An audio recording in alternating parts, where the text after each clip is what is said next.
Well, good morning, church. It is a pleasure to be sharing God's word here this morning.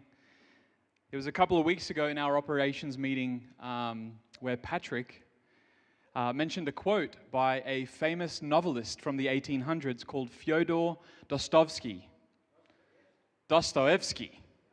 Russian.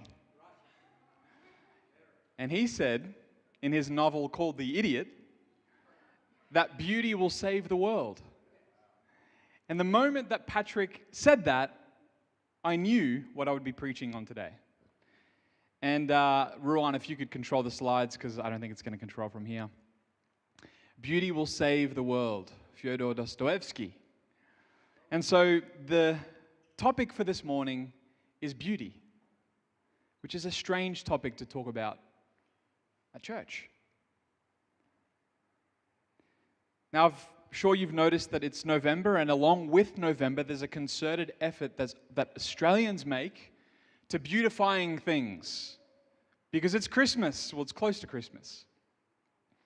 Maybe you walked into the shops this week and you would have noticed the decoration that the shopping centers are starting to do. There are Christmas trees and Christmas presents and Christmas crackers, and they're hanging from the ceilings, and it's truly beautiful. There are some churches, even now in November, that start singing Christmas carols. And we notice that beauty isn't just something we behold with our eyes, but something we behold with our ears. And perhaps you've been driving down the street and you've noticed someone who's started putting up Christmas lights on their house. And there's Christmas lights everywhere near our house, particularly the main road, Chatswood Drive. As you drive up, there's already people starting to put up Christmas lights. And so you notice that there's this concerted effort that people start to place on beautifying things. There's something about this season that just kind of bursts with color and bursts with life and bursts with beauty, particularly this season compared to other seasons. There's no other season in the year where beauty is so emphasized. We don't emphasize this kind of beauty in Easter, on Father's Day, on Mother's Day. I mean, there are glimpses of beauty, but not to this level. We emphasize beauty in this season when it comes to Christmas. And so I thought that it would be pertinent and relevant for us to talk about beauty, particularly as we enter into a season of joy here at Gracehouse. As we enter into a season of joy, I thought beauty would be a fitting topic for us to consider this morning. And so what I want to do is start by observing beauty, making some observations together about beauty, the nature of beauty. And then from there, I want to connect beauty to God. And then lastly, draw out one application point for us here this morning. Does that sound good? All right. Let's start with some observations. Beauty is a phenomenon that philosophers throughout history, age after age, have tried to observe or analyze. They've tried to rationalize, and they've tried to explain.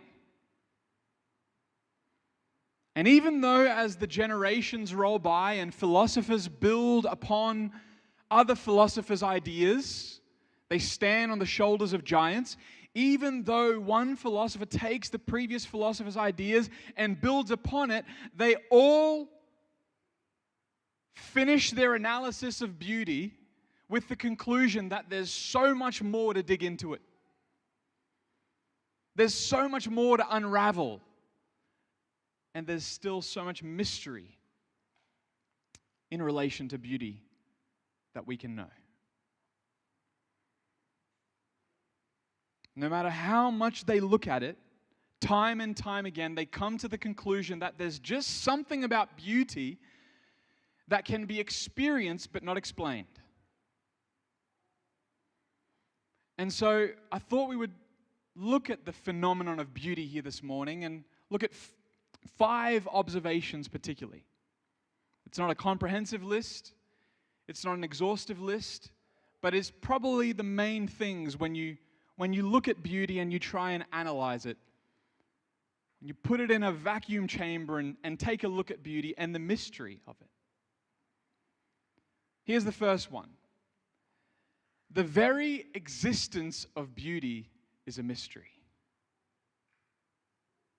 The very existence of beauty is a mystery. I want you to ask yourself the question here this morning, why do we even have beauty? Like, why does it even exist? Why is the world not colorless and bland? Have you ever thought about that question? Why is green green and not, I don't know, colorless, black and white? Why do I get to see my daughter smiling? And she can, before church, fill my arms with stickers all over them. Why is it that there is so much beauty in our world? Why is the world fundamentally beautiful? And there's so much of it. And why is there so many different types of beauty? We can hear beauty. We just heard beauty listening to music. We can see beauty in sunsets and sunrises. We can taste beauty with our palates. There is food, there is texture, there is taste, different tasting food. You can see your daughter, your son smile. You can hug your parents. You can laugh with your partner. There is so much beauty. Why is there so much beauty? And so much different types of beauty? Theoretically, I can kind of see a world, the possibility of a world, where beauty doesn't exist. And it would kind of be a little bit bland. It would be black and white. There would be no color. And we wouldn't be moved by movies or music or theater because they wouldn't exist. And food would be purely for nutritional value. You'd probably just take pills. They wouldn't have color and texture and taste. You just take this pill, it would give you vitamin B12, and take this pill and it'd be vitamin D, and so on and so forth. Can you imagine a world without beauty? I can't. I mean, I can theoretically think of the possibility of it, but I'm just surrounded by so much beauty on a daily basis that I can't imagine a world without beauty. In fact, I don't want to imagine a world without beauty. I was talking to Matt Hubner the other day, and he showed me his phone that's in black and white. Right, Matt? It's in black and white. And he told me that he's configured his phone in such a way that it doesn't show color on the screen. And he starts to tell me that it's a tactic to disincentivize your brain to go on your phone, to not use it as much. It's a smart strategy. And he said that it actually works. You don't want to go on YouTube as much. You don't want to use your phone. It's not as attractive. It's not as beautiful. And wouldn't it be so with life as well? Imagine if life was bland and colorless and black and white and dull and boring. You wouldn't want to live it. Such is the mystery of beauty. The very existence of it points to its mystery. Secondly, beauty is kind of pointless when you think about it from a pragmatic perspective. It's kind of pointless. It doesn't functionally do anything to help you. It just sits there. It kind of just exists. Doesn't pump blood through your veins. Doesn't keep you warm at night. Doesn't get you fed, doesn't make you sleep, doesn't keep you alive. It doesn't get stuff done. It just exists. And proof of that is the fact that beauty is often the first thing that people are willing to abandon when they're in survival mode. I was watching Saving Private Ryan, the movie. Who's seen that movie before? It's a classic, Saving Private Ryan. And the first thing that struck me as Priscilla and I were watching it last week is how dull and how boring and how bland the scenery is. And that's what you would expect in the middle of war. I mean, the last thing you would expect would be for someone to start building origami as people's heads are blowing off. You wouldn't expect someone to start building an elaborate meal, 7-course meal, as grenades are being thrown and bazookas are being shot. It doesn't make sense.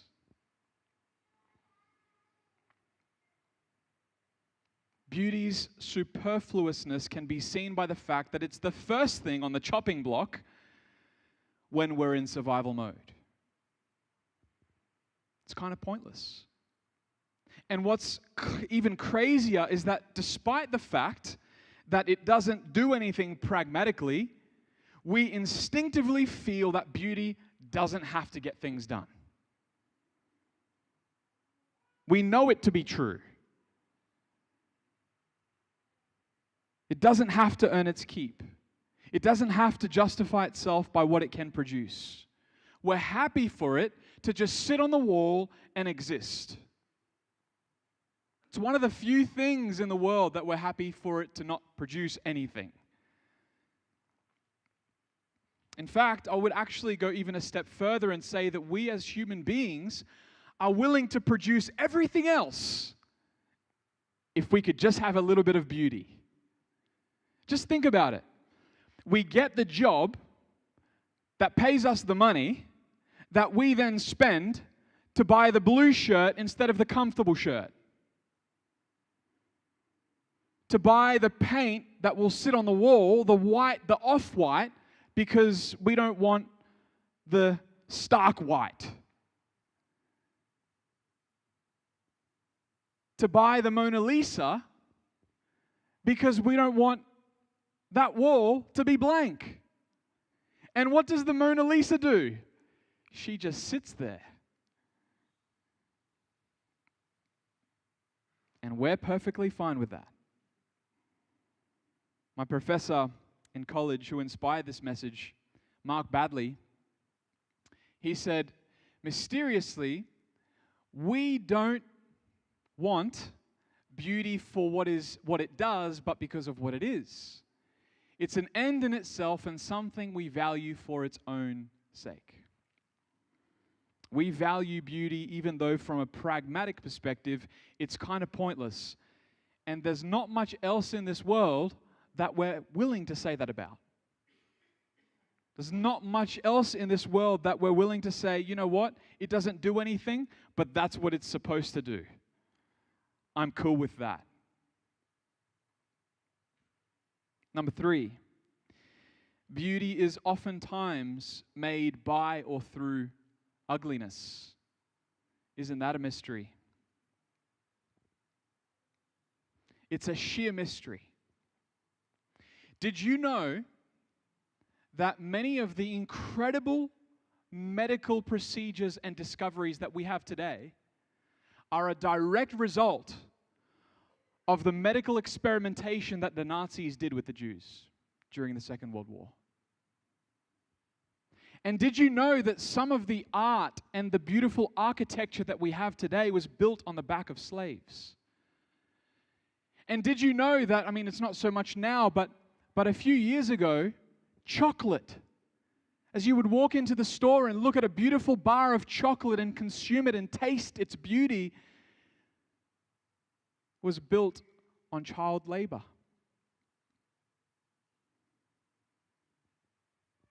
I mean, think about the songs you listen to on the radio and the movies you watch, the mastery in the craftsmanship of the actors and the musicians.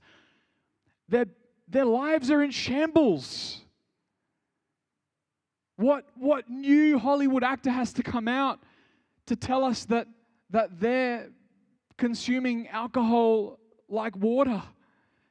What new artist has to come out and there has to be an announcement because they've died of an overdose, and yet they're creating incredible art on a daily basis.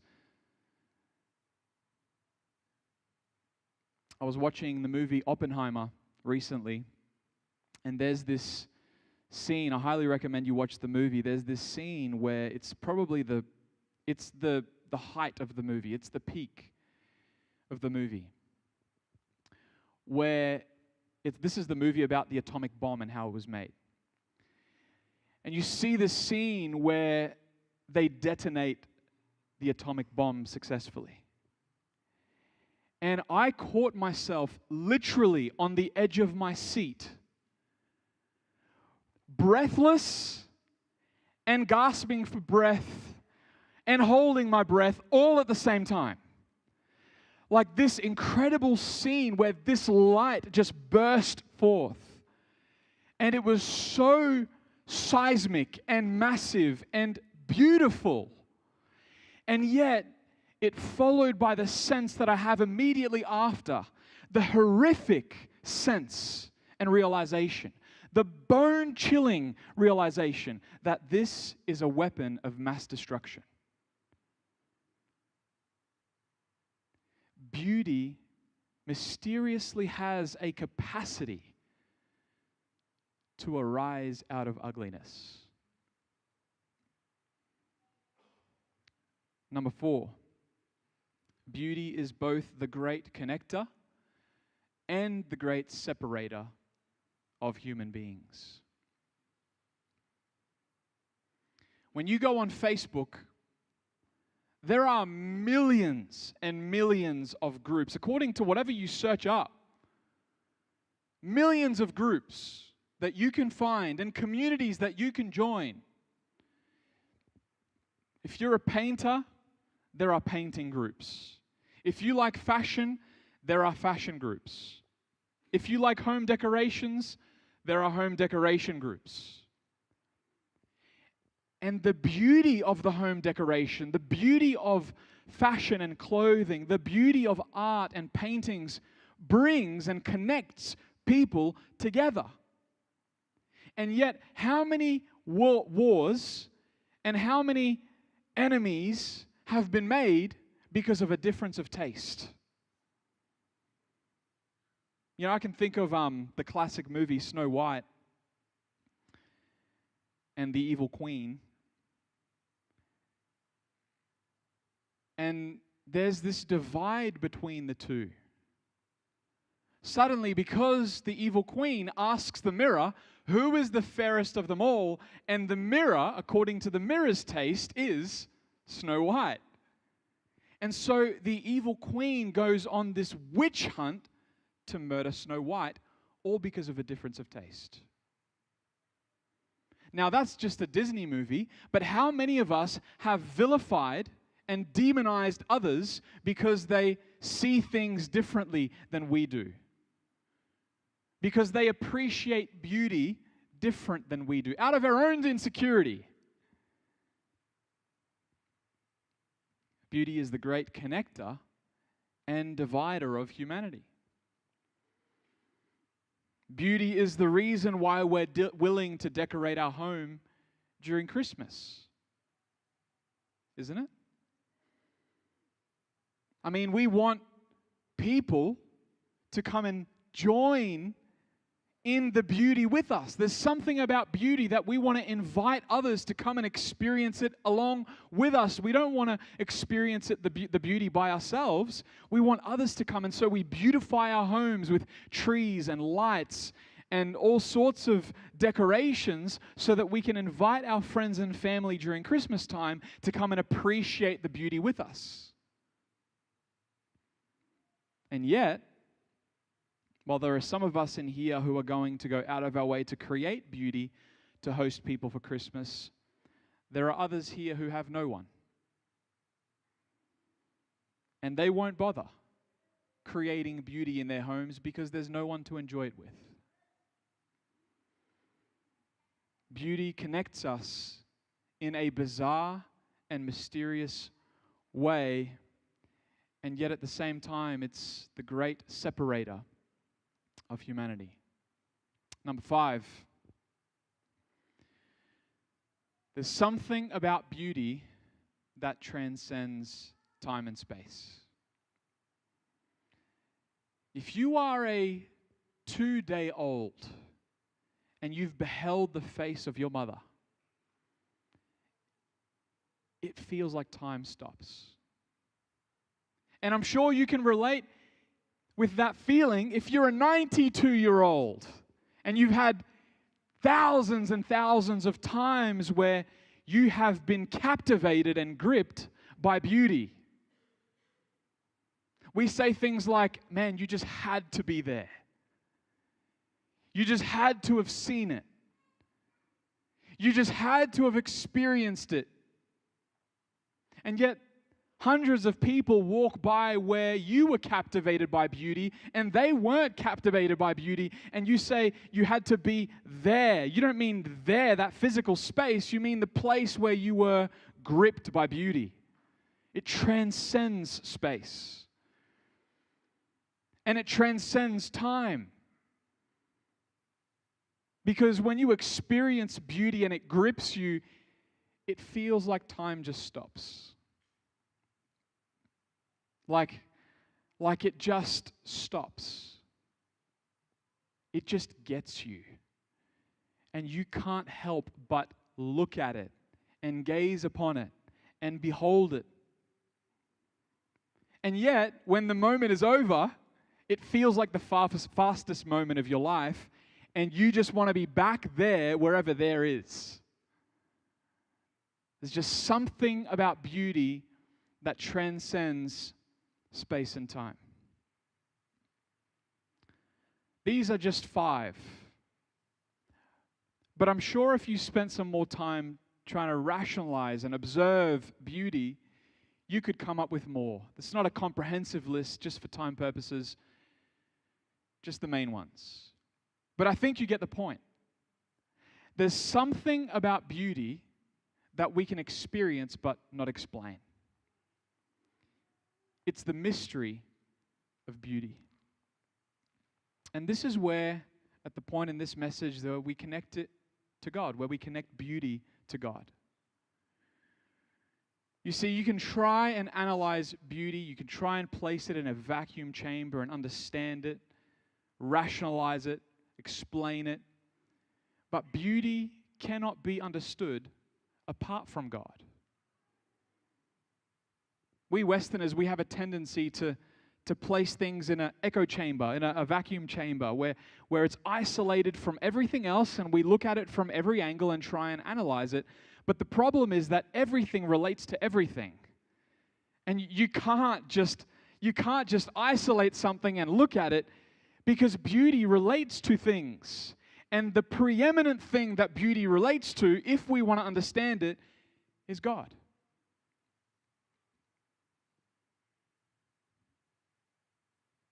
And that's because beauty has its source in God. All beauty comes from Him. It was created by Him. I mean, if you just think about the alternative for a second. If we all came from evolutionary processes, how could beauty exist in light of survival of the fittest? Why would we ever notice beauty or appreciate it if it doesn't actually help us to survive? And yet we say, if God doesn't exist, there's this bacteria that the smartest one, the strongest one, the fittest one evolved into an ape. And then from there, the smartest one, the strongest one, the fittest one evolved into a human. Well, why do we as humans even notice beauty and appreciate it if beauty doesn't help us to survive? The fact that beauty exists everywhere we look, and the fact that humans actually notice it and appreciate it, lends itself to the idea that beauty was made by a person. And that we as people can appreciate it because we were made in His image. God is that person, and He is the source of beauty. He is the creator of beauty. Look at what it says in James chapter 1:17. Every good and perfect gift comes from above, coming down from the Father of lights, who does not change like shifting shadows. Now, there are two reasons why we can see that God is the source of beauty. And the first is that He creates beauty from nothing.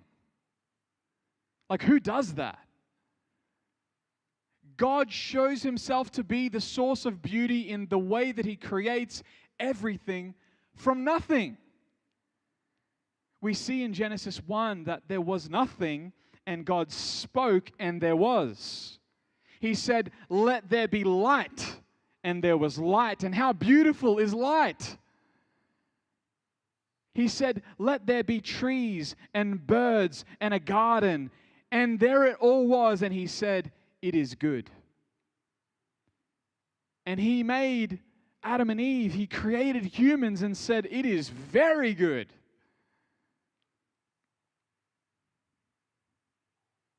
He could have made it all bland, couldn't He have? He could have made it all colorless, black and white.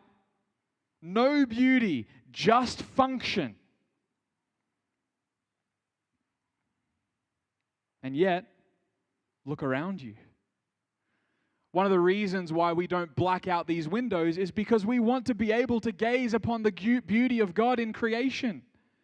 We can see the trees, we can see the rain, we can see the light outside, we can see the sun and the clouds, the beauty of God. God lavishes His beauty upon us. He's almost over the top, scandalous even, in how He creates beauty in this world. He gives us something we don't even need. And He does it to show and to prove all the haters that He is the source of beauty. He has beauty in the palm of His hand, and He can create it whenever He wants, however He wants, in whatever way He wants. God is the source of beauty, and we can see that by the way that He creates beauty from nothing. But it's not just the way that God is able to create beauty from nothing that shows us that He's the source of beauty. It's also the fact that He's able to create beauty from ugliness.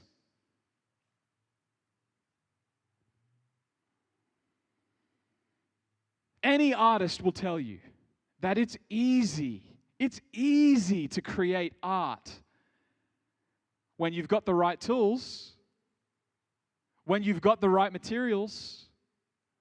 Try painting the Mona Lisa without paint and without brushes. Now, I've been renovating my house, and this message speaks to me because, man, I have been working my fingers to a bone. I need to just stop and appreciate the beauty. But my point in raising that is that, man, I have been borrowing my brother-in-law's tools for 3 months every weekend. And I could not have done any of it without his tools. It's just like, I'm not a master craftsman. I've never done renovations. But without those tools, I couldn't have done any of it. I guarantee you.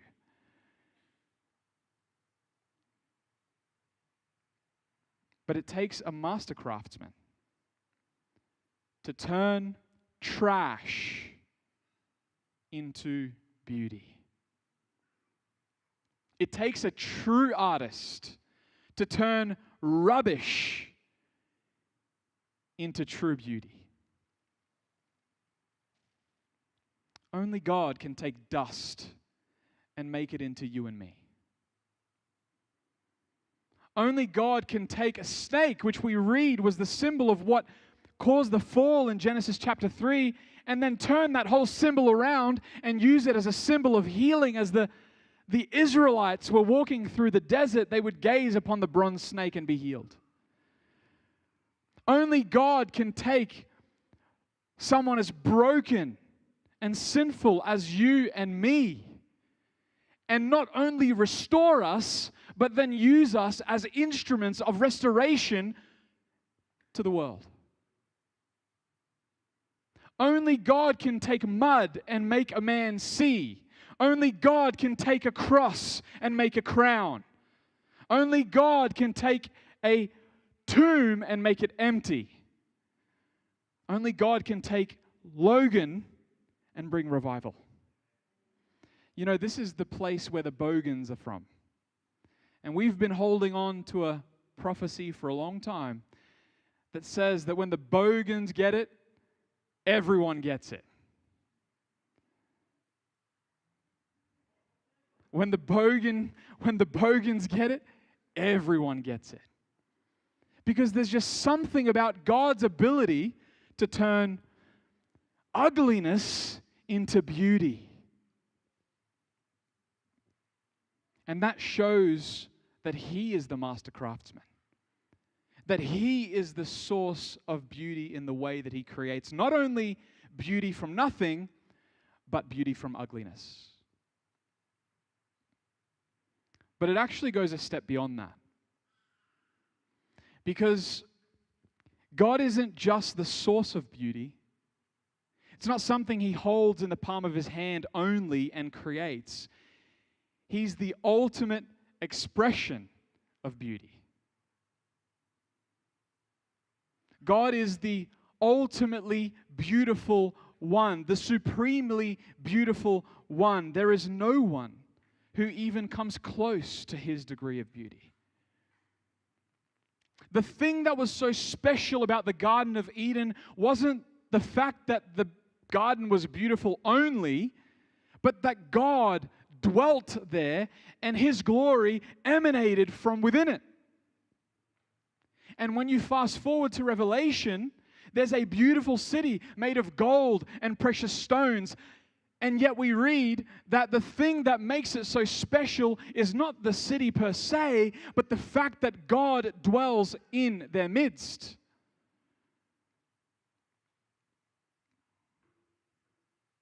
More than giving us beautiful gifts, more than giving us beautiful things to see and taste and touch and hear, He gives us Himself, which is the definition of love.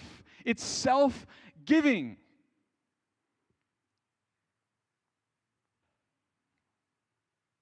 Because He knows that He is our ultimate good, and there is nothing more beautiful than Him. So He gives us Himself. David kind of picks up on this in Psalm 27, verse 4, the famous psalm, where he says, "One thing I ask from the Lord, this only do I can't see from here, seek, that I may dwell in the house of the Lord all the days of my life." And to do what? To gaze on the beauty of the Lord and to seek Him in His temple. In other words, David is saying that if I could just spend my whole life in the temple, gazing upon the beauty of God, that is a life well spent. God is so glorious, so majestic, that if you could just see Him, it would be the most beautiful and pleasing thing that you would ever see. Now, here's the thing with that. Here's the plot twist. You ready? Brace yourself for impact. I've gotten in trouble for this before. Don't tell you I didn't give a heads up. Seeing God is impossible.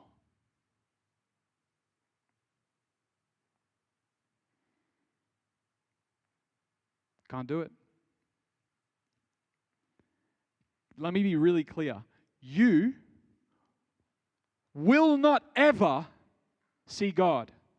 Not now, and not in the life to come. I can promise you that. And people get angry at me, they get frustrated at me, they get, what? How can you say that? And yet I'm not telling them anything that the Bible hasn't already told them. In in Exodus 23, Moses says to God, God, let me see you. And God says, no. If you see my beauty, you will die. We read of the tabernacle. We read of the temple as the high priest, not just any old priest, the high priest would enter into the Holy of Holies. He would go in only once a year, and he would go only to offer atonement for sin. And he'd get the heck out of there. They'd tie a rope around him, because if he died while he was in there, those who were outside could pull him out. And we read of a man who passed away. His name is Uzzah or Uzzah. I don't know how to pronounce that. In 2 Samuel. As the Ark of the Covenant was falling down, he went to support it with all good intentions, and he was struck dead in the moment, flatlined, KO'd, gone, because he touched the Ark of the Covenant.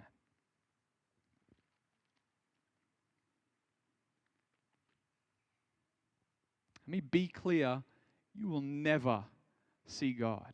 The Bible describes God's beauty as a light that shines out. Have you ever tried to look at the sun? Were you successful? God's beauty is so bright, so vast, so infinite that it would be impossible for you to take in its fullness. You will never see God in His essence. You cannot see God in His essence. It would be like taking the memory card of a supercomputer today and putting it in a 1970s computer. It would just be like overdrive.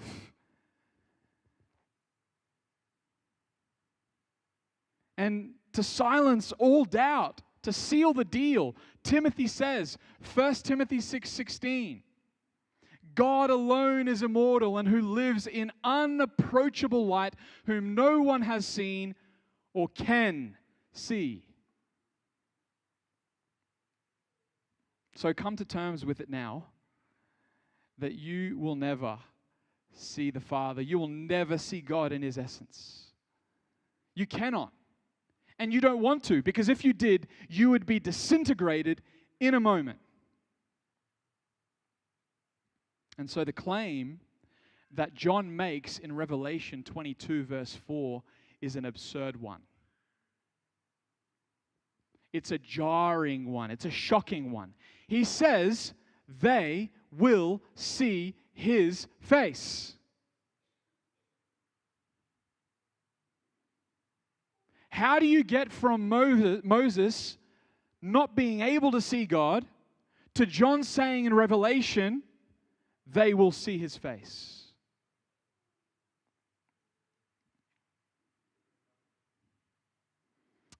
Here's the answer. The same John who said, they will see His face, is the same John who said, the Word became flesh and dwelt among us. The Word became flesh and dwelt among us. Friends, this is the game changer. Jesus is the incarnated beauty of God. Amen? The incarnated beauty of God. When Moses asked to see God's glory, Jesus picks up on that and says, if you have seen me, you've seen the Father. Paul says in Colossians 1 that Jesus is the image of the invisible God. And the author in Hebrews 1, the author of Hebrews says in chapter 1 verse 3, Jesus is the radiance of God's glory and the exact expression of His nature. You can't look at the sun, but the sun's rays are Jesus.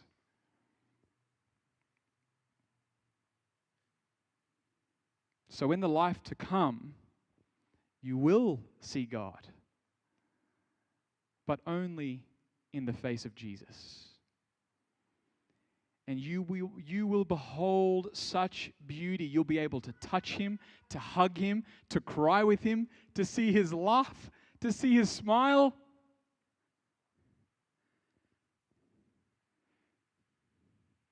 And you won't die as you behold him.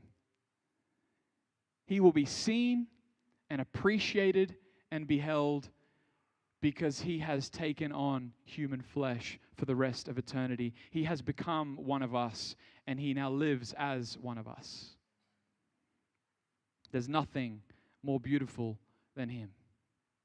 We receive not just God's gifts, but God himself in and through the person of Jesus. I have one application point to close us here this morning, to close us out. And that is to practice beauty. Practice beauty. I was trained in a ministry culture where we were taught to emphasize doing above everything else. Just do.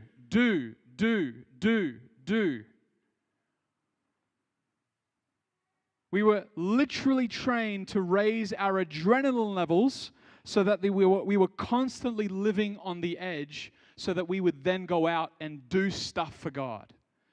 Go out and evangelize.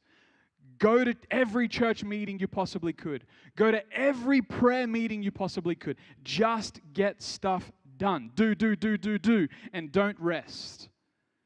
In fact, rest just once a week and do it only so that you're enough rested to get more stuff done. Rest is just a means to an end.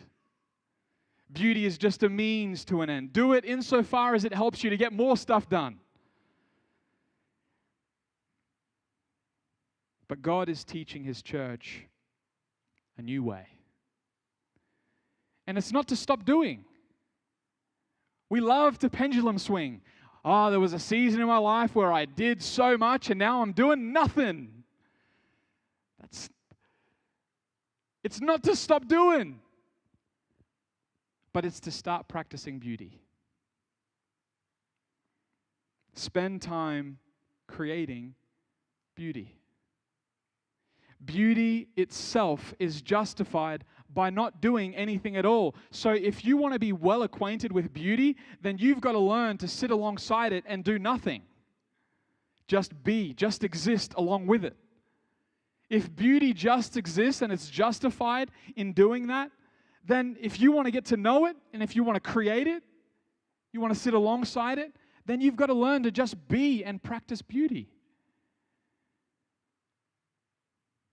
The prophetic word that beauty preaches to us this morning is that God doesn't just want you to get stuff done. He wants you to stop burning the candle on both ends. He wants you to stop the mad rush.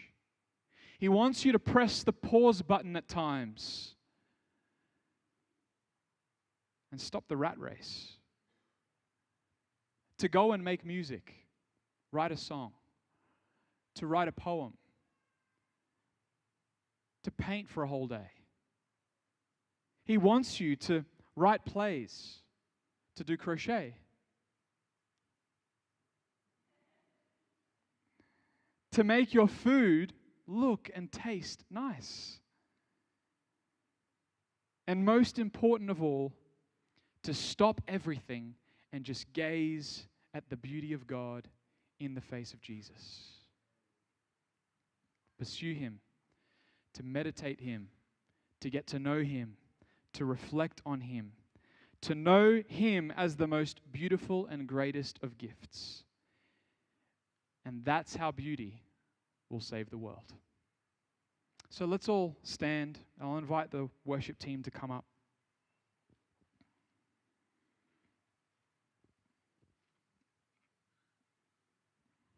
I want you to just close your eyes for a moment.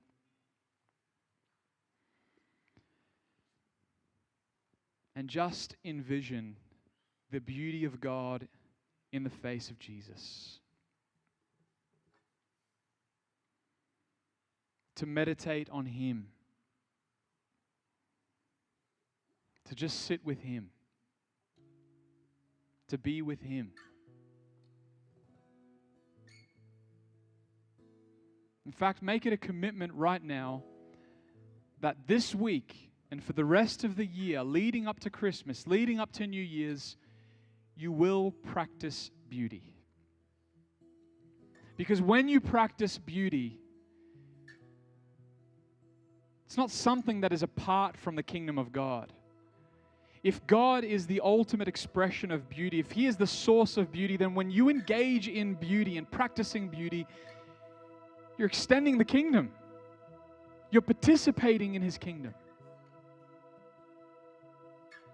Make it your commitment this morning to apply this word, not just to hear it. Doesn't sound good. Is it something that makes you feel warm inside?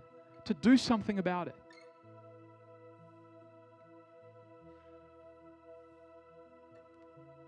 I'm going to